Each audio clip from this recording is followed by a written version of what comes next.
ان کے بعد تیار رہے، تشریف لائے محمد بلال محمد اکرم، وہ آئے اور اپنی تقریر کو پیش کرے۔ ان کا عنوان ہے اسلام اور حفظان صحت۔ السلام علیکم ورحمۃ اللہ وبرکاتہ۔ الحمد للہ رب العالمین والصلاة والسلام علی سید الانبیاء والمرسلین وعلی آلہ وصحبہ اجمعین، اما بعد۔ قال اللہ تبارک وتعالی اعوذ باللہ من الشیطان الرجیم، بسم اللہ الرحمن الرحیم۔ فیہ رجال یحبون ان یتطہروا واللہ یحب المطہرین۔ قال رسول اللہ صلی اللہ علیہ وسلم نعمتان مغبون فیہما کثیر من الناس الصحۃ والفراغ۔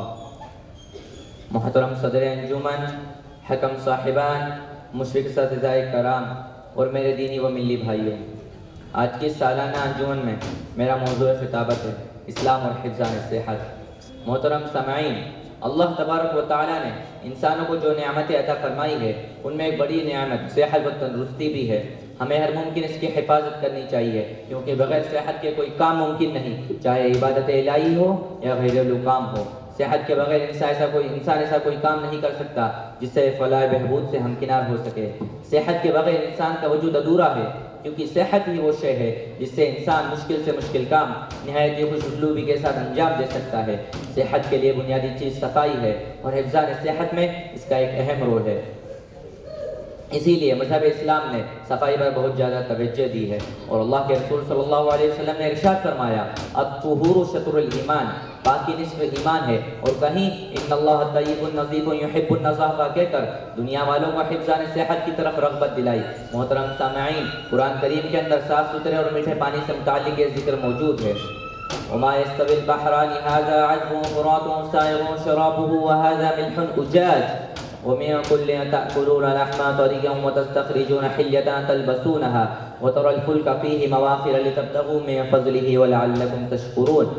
اور پانی کے دونوں ذخیرے یکساں نہیں ہے، ایک میٹھا اور پیاس بجھانے والا ہے، پینے میں خوشگوار ہے، اور دوسرا سخت کھارا کی حلق چھیل دے، مگر تم دونوں سے تر و تازہ گوشت حاصل کرتے ہو اور پہننے کے لیے زینت کا سامان نکالتے ہو، اور تم اس پانی میں دیکھتے ہو کہ کشتیاں اس کا سینہ چیرتی ہوئی چلی جا رہی ہے، تاکہ تم اللہ رب العالمین کا فضل تلاش کر سکو اور اس کے شکر گزار بن جاؤ۔ اسی طرح پینے کے مقام اور برتن کو صاف ستھرا رکھنے کی اسلام کے اندر کافی تاکید آئی ہے۔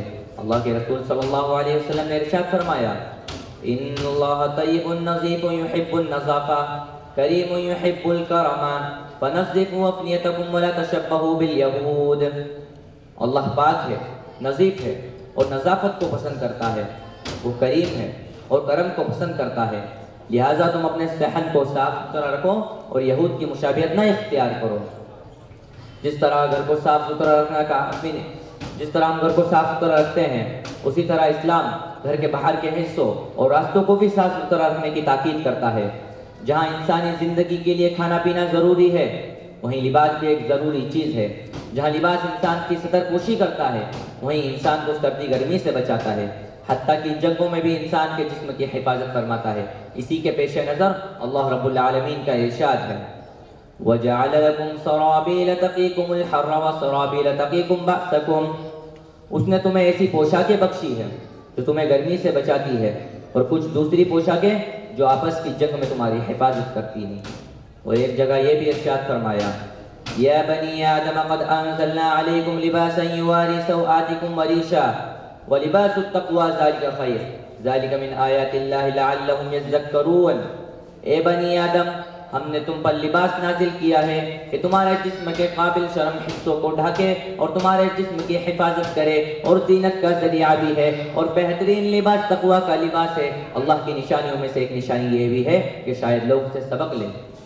محترم سامعین، اتنے سارے تاکیدی حکم کے باوجود بھی اگر آج ہم اپنے معاشرے پر نظر ڈالتے ہیں تو جو چیز ہمیں انتہائی تکلیف دہ پریشان کن معلوم ہوتی ہے وہ حفظان صحت کے متعلق لوگوں کی لاپرواہیاں اور غفلتیں، جبکہ اللہ رب العالمین کا ارشاد ہے ان اللہ یحب التوابین ویحب المتطہرین۔ اللہ ان لوگوں کو پسند کرتا ہے جو توبہ کرنے والے ہیں اور پاکیزگی اختیار کرنے والے ہیں۔ اور یہ بھی ارشاد فرمایا فیہ رجال یحبون ان یتطہروا واللہ یحب المطہرین۔ اس میں ایسے لوگ ہیں جو پاک رہنا پسند کرتے ہیں اور اللہ کو پاکیزگی اختیار کرنے والے ہی پسند ہیں۔ محترم سامعین، لیکن آج کوئی بھی گھر ایسا نہیں جو بالکل صاف ستھرا ہو، کوئی دکان ایسی نہیں جہاں مکھیوں کی بنبناہٹ نہ ہو، کوئی راستہ ایسا نہیں جہاں گندگیوں کا انبار نہ ہو۔ اللہ کے رسول صلی اللہ علیہ وسلم نے ارشاد فرمایا تھا النظافت تدعو الی الایمان مع صاحبہ فی الجنہ۔ منہ کی صفائی کے متعلق اللہ کے رسول صلی اللہ علیہ وسلم نے مسواک کرنے کا حکم دیا تو بالوں کے سلسلے میں ارشاد فرمایا من کان لہ شعر فلیکرم۔ اسی طرح راستوں اور سڑکوں کی صفائی کا حکم دیا اور ان لوگوں کو وعید سنائی ہے جو راستوں اور سڑکوں پر غلاظت پھیلاتے ہیں اور رکے ہوئے پانی اور حمام میں پیشاب کرتے ہیں۔ محترم سامعین، اللہ کے رسول صلی اللہ علیہ وسلم نے جسم کو تندرست اور توانا رکھنے کے خاطر ورزش، کھیل کود، گھڑ سواری، تیر اندازی اور تیراکی وغیرہ کی ترغیب دی ہے، اور آپ صلی اللہ علیہ وسلم نے سستی اور کاہلی سے پناہ مانگی ہے۔ محترم سامعین، اگر آج ہم نے ان تمام چیزوں کو نظر انداز کر دیا تو وہ دن دور نہیں جب ہمیں اپنے آپ سے گھین محسوس ہوگی، ہمارا وجود ایک تماشا بن کر رہ جائے گا۔ اسی لیے ہم آج سے حفظان صحت کے اصولوں کو اپنانے کا عہد کر لیں تاکہ ہم زندگی کے تمام اموروں کو بحسن و خوبی ادا کر سکیں۔ آخر میں اپنی بات اس شعر کے ساتھ ختم کرتا ہوں۔ ٹھنڈی ٹھنڈی اوس پر تفریح ہوتی ہے مفید، کہ ٹھنڈی ٹھنڈی اوس پر تفریح ہوتی ہے مفید، اور پھر کچھ نہ کچھ صحت کی جاگتی ہے امید۔ آخر میں اللہ رب العالمین سے دعا ہے کہ اللہ رب العالمین ہم تمام مسلمانوں کو حفظان صحت کی حفاظت کرنے کی توفیق عطا فرمائے، آمین۔ وآخر دعوانا الحمد للہ رب العالمین۔ السلام علیکم ورحمۃ اللہ وبرکاتہ۔